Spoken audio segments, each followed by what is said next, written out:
And where they met, that's where we stepped down. When we went to land on this pad, the ship that I was in don't land on the ground.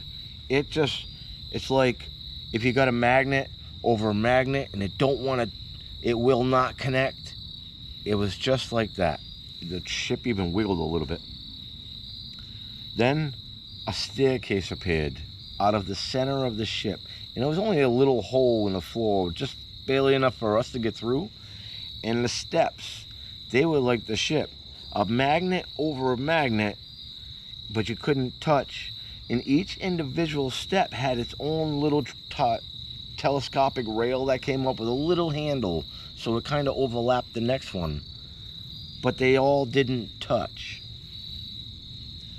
As we went down the staircase, I was standing at the cliff, and right before me was my house.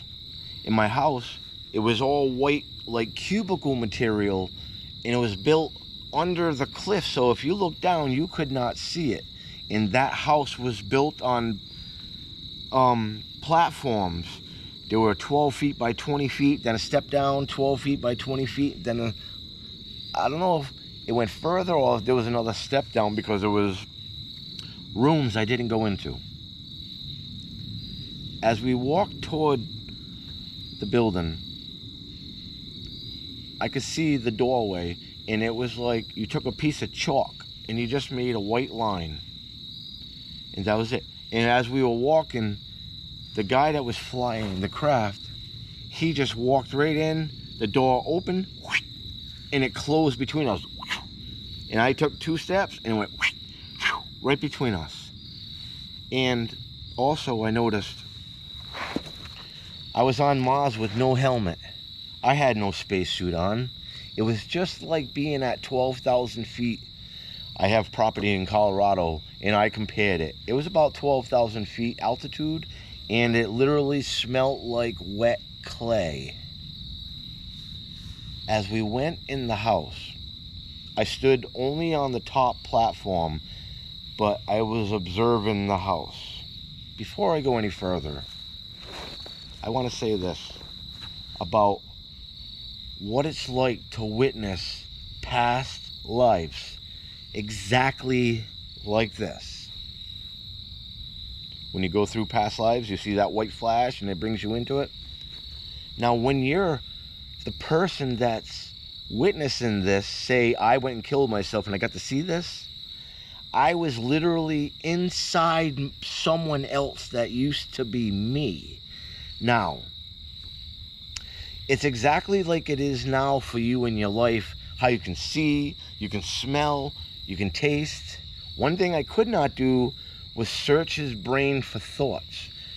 But whatever thought he thought of, I could see it. It was like a 1-minute picture. I could see it. Whatever it was a picture. And I wondered, the question I have was, does he have any idea that I'm inside him, witnessing all this?